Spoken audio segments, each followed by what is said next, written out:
Hello everyone, so this video is all about my embryo transfer.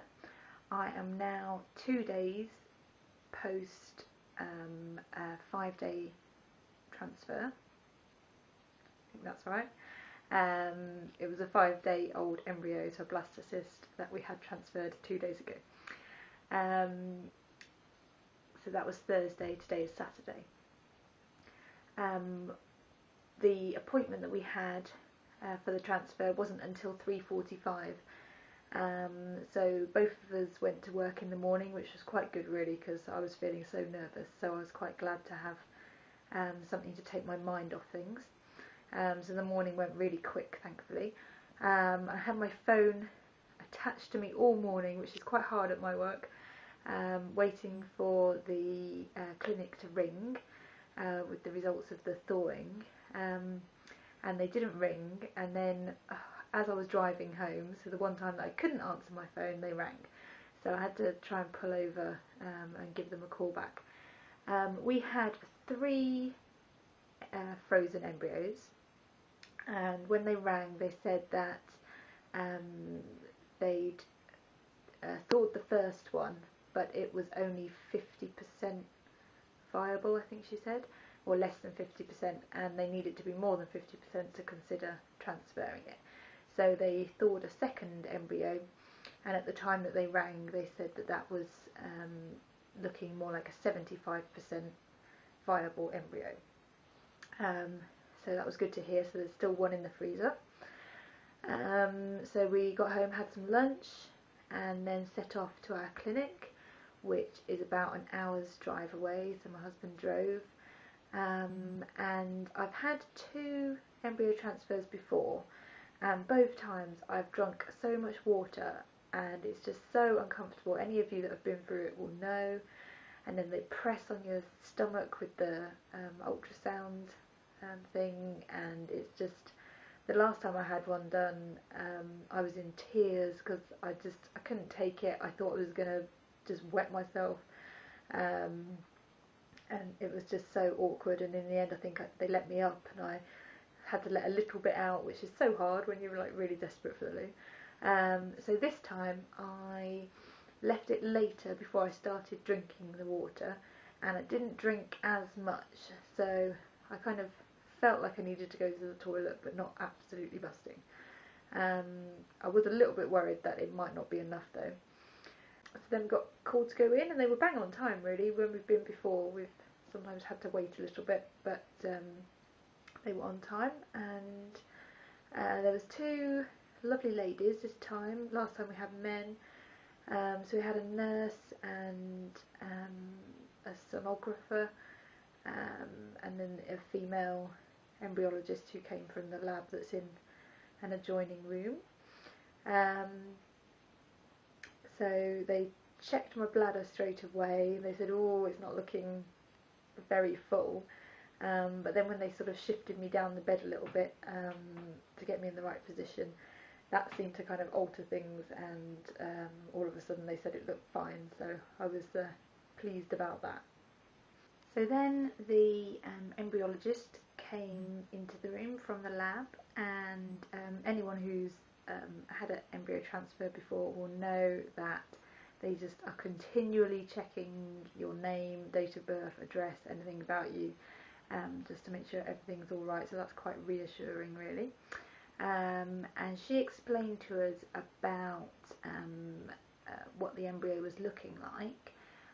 So as I said, it was a 5-day blastocyst, and she described it as when the embryo is fresh, it kind of has a balloon, like a balloon around it, and when they freeze it, that makes the balloon pop, and then when they thaw it, the balloon should re-inflate.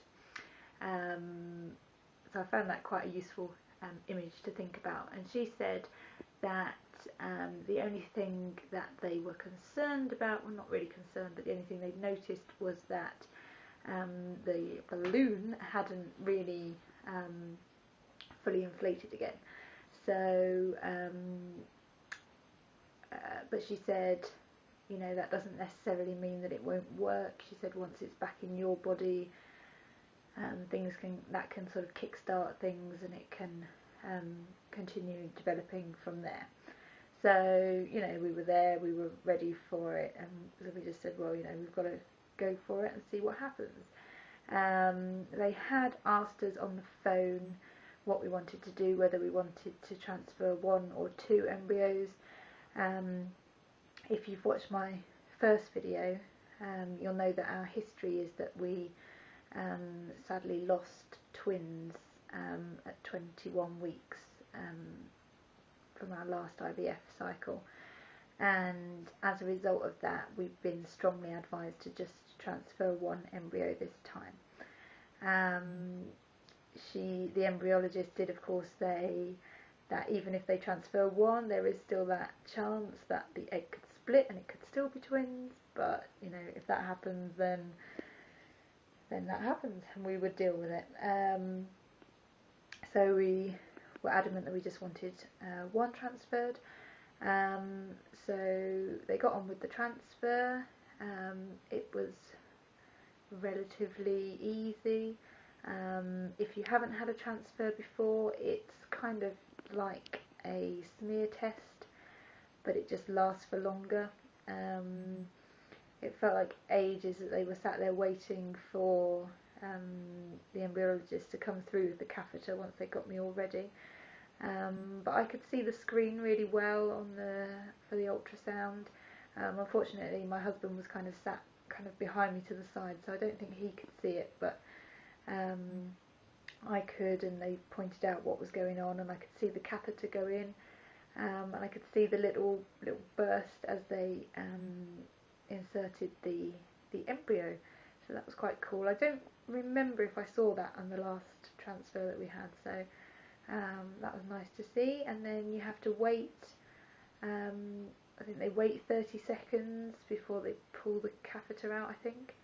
And then the catheter goes back into the lab, and the embryologist checks it under the microscope to check that the embryo has left it, and then you hear her shout that it's all clear, and they can take the speculum, I think it's called, out and get comfy. Now I'd be really interested to know what other people have experienced in terms of what happens next. I've been watching lots of videos, particularly of people in America, and they seem to be very keen on having people lie down for a certain amount of time. I did stay lying down just maybe for about 5 minutes whilst the nurse went through kind of all the advice about what to do next. But then it was just a case of get up, get dressed and go. So she went through all the advice, gave me a leaflet about the do's and don'ts of the next 2 weeks. I got given a home pregnancy test to do. So my testing date is actually 11 days post the transfer, because it was a 5-day embryo. So then you just have to ring the clinic with the result of your pregnancy test, and that's another thing that is seems to be quite different here in the UK. I don't even know, it might even just be my clinic, it might be different all around my own country, but when I've seen videos of folk in either America or New Zealand, people seem to go for a blood test, and they all seem to be talking about beta results. Now when my 2-week wait is up, I've just got to do my own home pregnancy test and then ring the clinic with my results, rather than it being the other way around and them telling me. So that just seems to be the way it works at my clinic. I'd be interested to hear your views on that, whether you think that's a good thing or a bad thing. Sounds as though most people do their own home pregnancy tests anyway and then go in for the blood test. So yeah, just sort of taking it easy really. I did pretty much do bed rest when I got home from the clinic, just lounging around that evening, and then yesterday I did a little bit more around the house, but mostly sitting watching telly or reading or going on the laptop. And then today I've been out to a family event, and then just taking it easy this afternoon really. Tomorrow I'll probably go to church, and then I'll be back to work on Monday. So it's been quite good really at being able to build back up the activity and not doing too much as well.